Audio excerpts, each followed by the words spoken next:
Os investidores estrangeiros colocaram na bolsa, durante o mês de outubro, 12,4 bilhões de reais. 12,4 bilhões de reais. O que isso significa? Estamos já próximos de um final de correção na bolsa? Será que é isso que nós podemos deduzir? O saldo este ano continua positivo, há um acumulado no ano de 54,7 bilhões de reais. Portanto, repetindo, em 2021, o saldo dos investimentos de estrangeiros na Bolsa Brasileira é da ordem de 54,7 bilhões de reais. Se você considerar também os IPOs que foram realizados e as ofertas secundárias que também foram executadas na Bolsa, esse saldo aumenta e chega a 85,6 bilhões de reais. Esse é um número importante para a gente ter em mente. E o que é que a gente pode aprender com estes números? Veja bem, de um lado nós temos uma bolsa corrigindo, investidores vendendo ações, em especial muitos investidores brasileiros se desfazendo de ações. Do outro, e esses que estão se desfazendo das ações, em geral, são aqueles que têm muito pouco preparo para lidar com o mercado acionário. Têm muito pouco conhecimento, não entendem a dinâmica da renda variável, não entendem a dinâmica da bolsa de valores, seus movimentos, seus fluxos, e não entendem conceitos básicos do que é perda versus o que é desvalorização. Em sendo assim, de um lado, o que é que a gente vê? Investidores brasileiros que começaram a investir recentemente em ações, vendendo suas ações com prejuízos.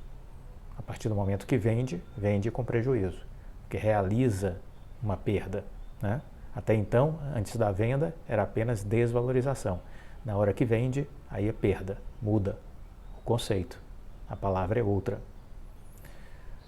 E do outro lado, o que é que nós vemos? Vemos aqueles que criaram a Bolsa de Valores.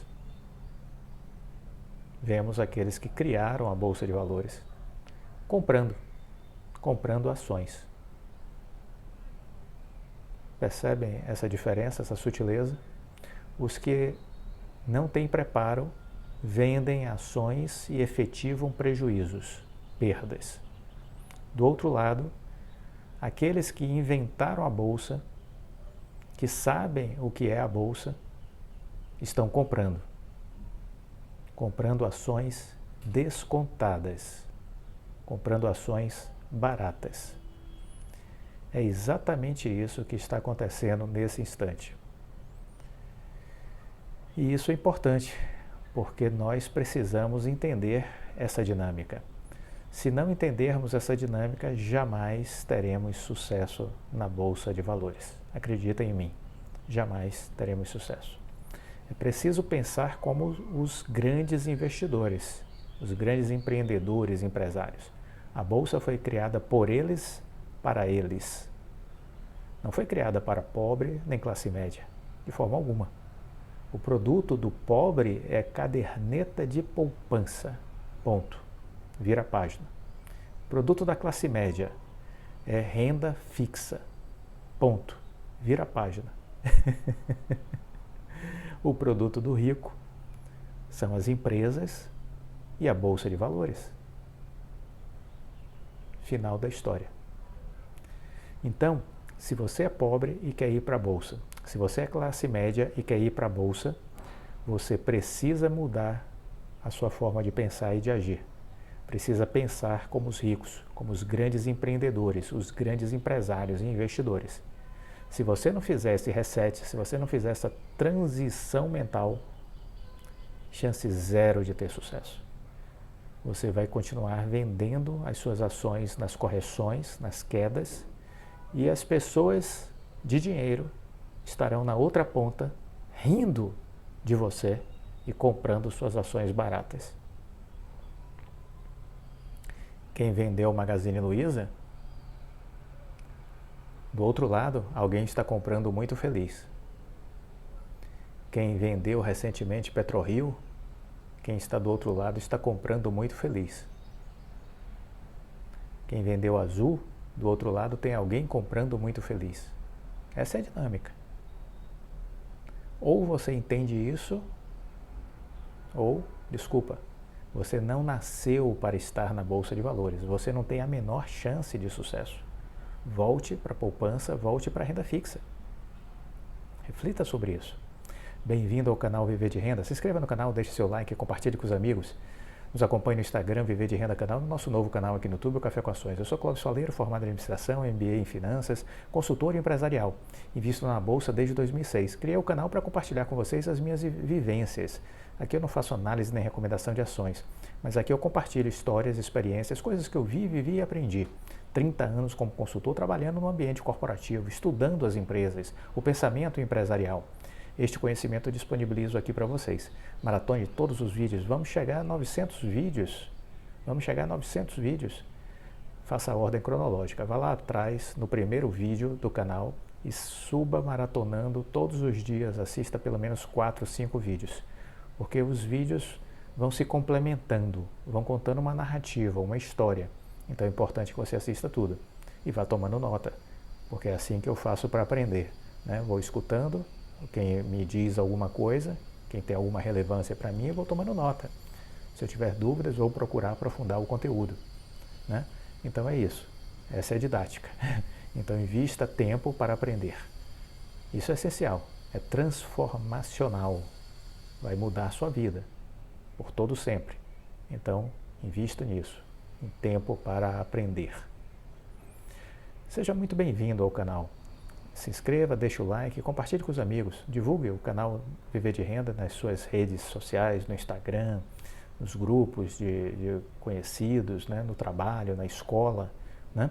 Faça isso para que mais e mais pessoas tenham acesso a este conteúdo e assim possam também transformar suas vidas. A gente vai fazendo então uma grande corrente do bem. Estamos no sábado, estamos fazendo estudo de caso da Oi.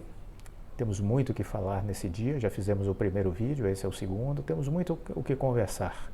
Mas a gente sempre está trazendo ideias, conceitos para que a gente reflita, porque é fundamental que a gente amadureça enquanto investidor. O que torna algo especial não é apenas o que você tem a ganhar, mas o que você sente que tem a perder. Essa frase é do tenista norte-americano André Agassi.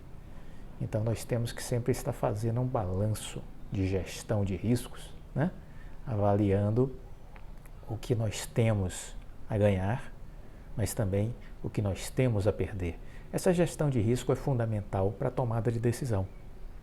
Nas empresas isso acontece, nas nossas vidas precisamos fazer acontecer. É fundamental que a gente possa sempre estar fazendo um balanço dessa situação. O que temos a ganhar versus o que temos a perder. E mais, importante lembrar, quanto mais conhecimento eu tenho, menos riscos eu corro. Simples assim. Então, invista em conhecimento. Bom, temos muito o que conversar. Vamos começar conversando, falando sobre o leilão do 5G, porque isso diz, de certa forma, isso se relaciona, isso adere à estratégia da Oi. Muitas pessoas me perguntaram, mas por que a Oi não participou do leilão do 5G? Vamos falar sobre isso. Mas eu trouxe algumas notícias que eu queria compartilhar com vocês. O leilão do 5G teve as grandes teles com as faixas mais importantes e algumas empresas novatas mais flexíveis, ganhando fatias do mercado. O controle das entradas de abrangência nacional, por onde o 5G vai percorrer o país, ficou com as grandes teles, nenhuma surpresa. TIM, Vivo e Claro dominaram o cenário. Já as de âmbito regional, elas terão uma participação importante dos provedores de internet. com essa analogia que executivos e especialistas do setor de telecom analisam o resultado do maior leilão da história da Anatel, no qual o governo já captou mais de 7 bilhões para as licenças de faixa de radiofrequência que serão usadas pela internet de quinta geração. O certame foi encerrado na sexta-feira, né, e a gente ainda vai comentar sobre outros números. 15 empresas haviam sido habilitadas pela Anatel, 5 prestadoras de telecom e dados móveis e 10 restantes atuam como provedores de internet. As 3 operadoras de telefonia brigaram na faixa mais importante do 5G, porque é nela que poderão vender os seus serviços, disse Juarez Quadros, consultor de telecomunicações e ex-presidente da Anatel. Já citamos ele aqui num artigo que ele escreveu no Correio Brasiliense, dizendo que a venda da Oi Móvel era inevitável. Não sei se vocês se recordam desse vídeo, né? Mas foi um artigo muito interessante que eu compartilhei aqui com vocês. A competição imposta por Claro, Telefônica e TIM se deu na faixa de frequência de 3,5 GHz e as 3 gigantes do mercado atingiram o limite da aquisição, que é de 100 MHz. A Claro desembolsou 418 milhões, a Vivo cerca de 500 milhões e a TIM 431 milhões, só para terem o total máximo previsto da faixa mais cobiçada para o 5G.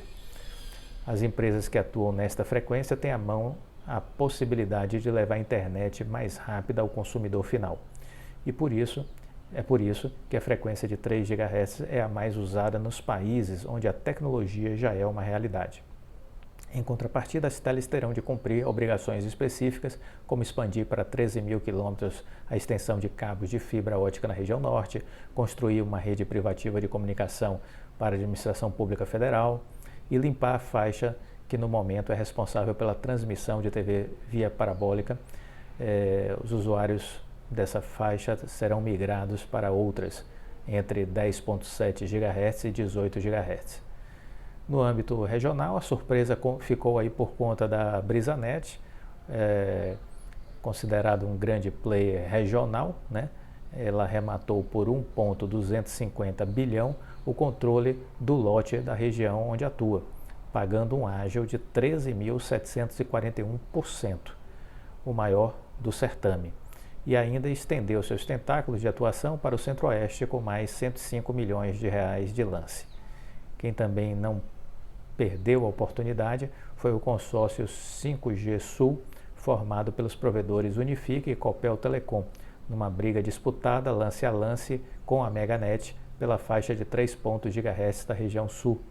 O consórcio só conseguiu bater o martelo quando decidiu desembolsar 73,6 milhões. Um outro provedor se destacou foi a Vinity, que pertence ao Fundo de Investimentos de Infraestrutura Pátria. Ele venceu o lote nacional de 700 MHz, com lance de 1,427 bilhão, pagando um ágio de 805% sobre o preço mínimo. E virou, com este lance bilionário, a mais nova prestadora nacional de serviços móveis. Os executivos da Vinity sabiam o que estavam fazendo, afirma o consultor João Moura.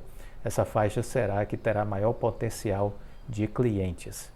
Usado para levar o 4G para localidades remotas, mas compatível com o 5G, a faixa de 700 MHz será muito disputada por quem vai operar nas faixas superiores, como a de 3.5, completou o João Moura, que é consultor. Então foram alguns dados preliminares que a gente queria aqui compartilhar. Então, nenhuma surpresa, TIM, Vivo e Claro se destacando aí no leilão. E uma surpresa foi a Vinity, né, que entrou aí como uma nova empresa ligada ao Fundo de Investimentos Pátria. Lembrando sempre que fundo de investimentos, ele tende a criar empresas, valorizá-las e depois vendê-las, né? É importante a gente entender essa dinâmica dos fundos de investimentos. Uma outra informação é a Cloud2U, ela comprou um lote de 5G no Sudeste e também virou uma operadora de serviço móvel, né? Ela ela acabou se tornando, né, a mais nova operadora de serviço móvel do país, após arrematar um lote de oferta do 5G nos estados do Rio, Espírito Santo e uma parte de Minas, né? Então, essa foi outra notícia que chamou a atenção.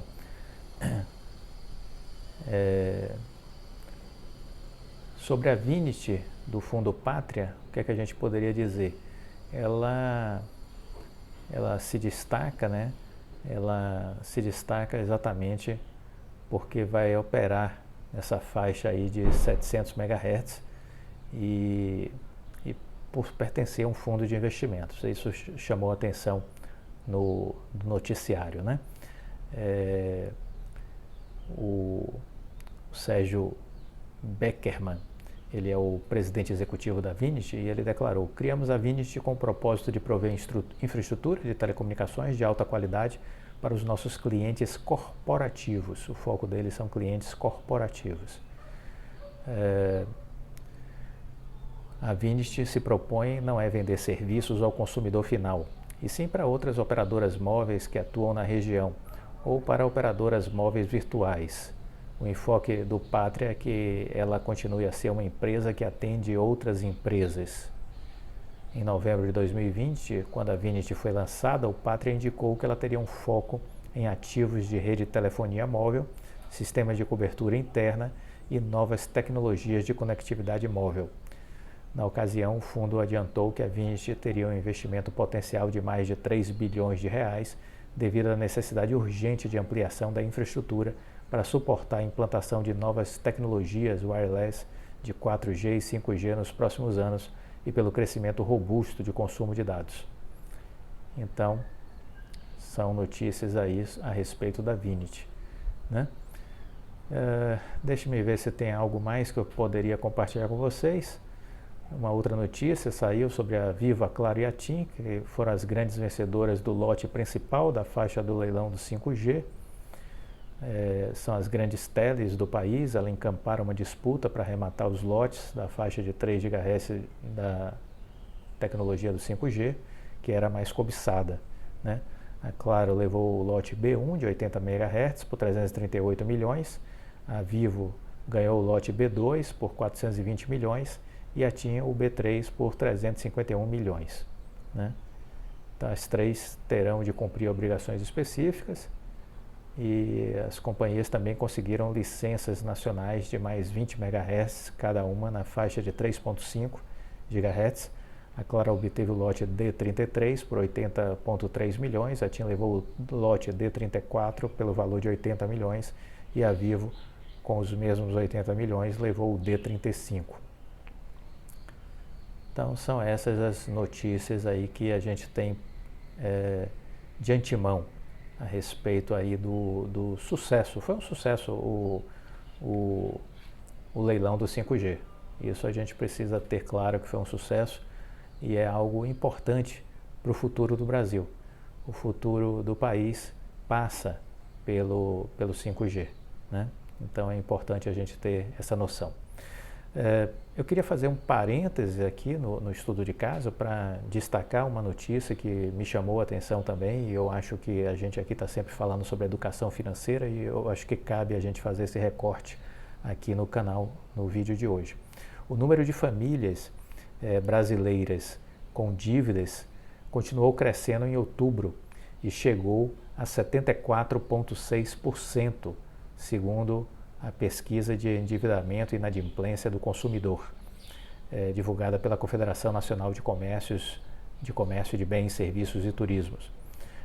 O levantamento mostrou que o ritmo de crescimento do endividamento diminuiu e que a alta de outubro foi de 0,6% em relação a setembro. Mesmo assim, o aumento foi a 11ª alta mensal consecutiva. A CNC avalia que essa alta dos juros reduziu a contratação de dívidas em outubro e fez o indicador ter um acréscimo abaixo dos últimos meses.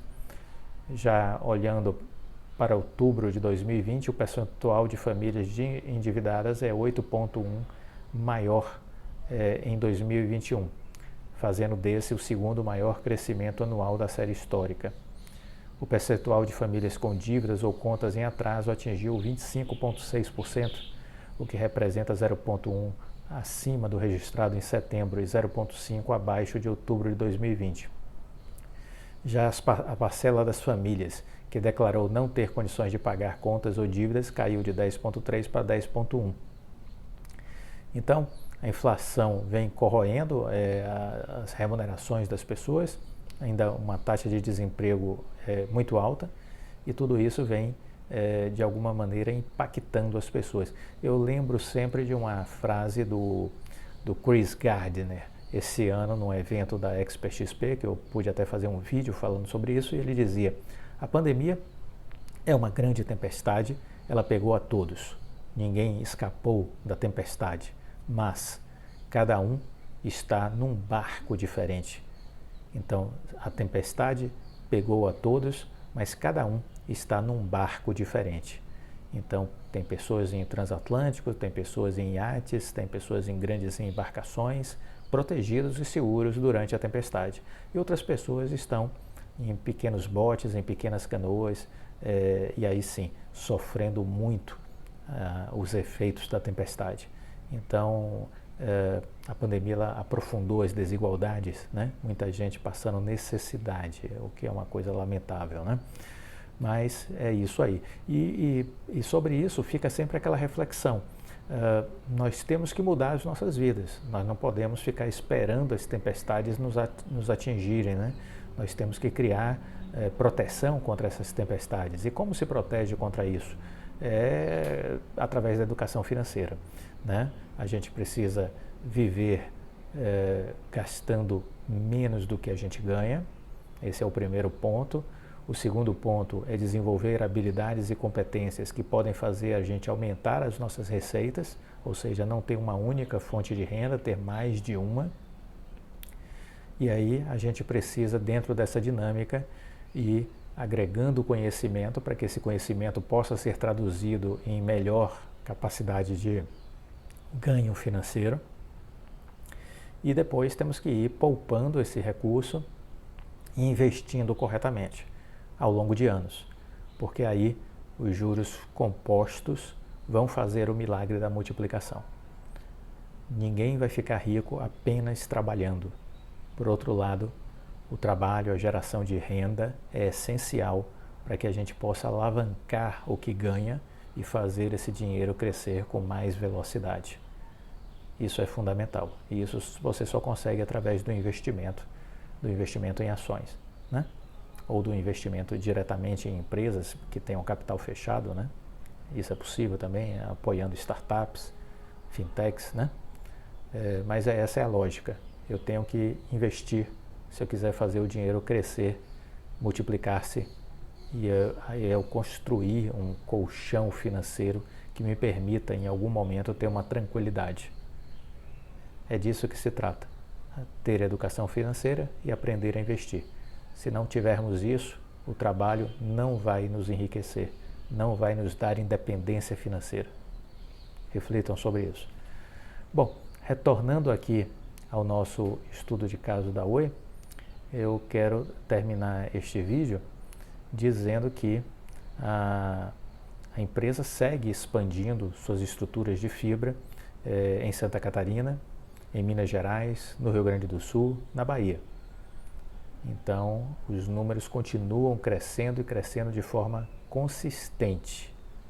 E isso é muito bom, porque isso demonstra que o planejamento está sendo executado, as metas traçadas pela diretoria, embora arrojadas, estão sendo entregues e a empresa está acelerando. Isso é muito importante para quem está investindo em uma empresa, é perceber a sua dinâmica operacional no seu dia a dia. E a gente percebe isso com números. Os números nos traduzem essa execução, nos mostram essa execução. Então, é isso que a gente precisa estar observando, né? Então, fiquemos atentos a essa execução, a esses números de expansão acelerada, porque nós estamos agora na reta final de um processo de recuperação judicial. Um processo que se arrastou durante muito e muito tempo. As pessoas não acreditavam que a Oi saísse da recuperação judicial. Contra ela, a própria estatística das empresas que entram em RJ, né, 82% desaparecem, morrem, só 18% sobrevivem, e a Oi está entrando nesse rol dos 18% que conseguem sobreviver. E nesse processo de reconstrução, de turnaround que a empresa está fazendo, ela ao mesmo tempo foi se desfazendo de ativos, de patrimônio, porque precisava se desfazer desse patrimônio para gerar dinheiro, e parte desse dinheiro foi para pagar dívidas e parte desse dinheiro está indo para uma nova empresa. Ela está matando a velha empresa e construindo uma nova empresa. Tudo isso em pleno voo. Tudo isso em pleno voo. Ela não parou, ela continuou, né? E isso, óbvio, deve gerar um clima de tensão, de caos no dia a dia da empresa. Mas no caos existe também uma ordem, e é isso que é preciso entender, que no que parece caótico também existe um sentido, e a direção está seguindo o sentido da transformação da empresa. E o que estamos vendo é isso, a empresa está chegando na reta final. A gente continua trabalhando com o cenário de que agora no final de novembro teremos a oficialização por parte da Anatel e do CAD do fim dos processos aí autorizativos para que seja consumada a venda da Oi Móvel para os grupos TIM, Vivo e Claro. É isso que a gente está tendo de expectativa, é isso que a gente acredita.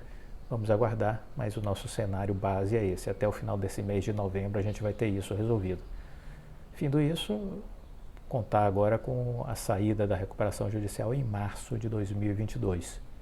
Eu torci muito para que pudesse ser ainda este ano, em dezembro de 2021, mas acabou que a agenda do serviço público retardou este processo, né?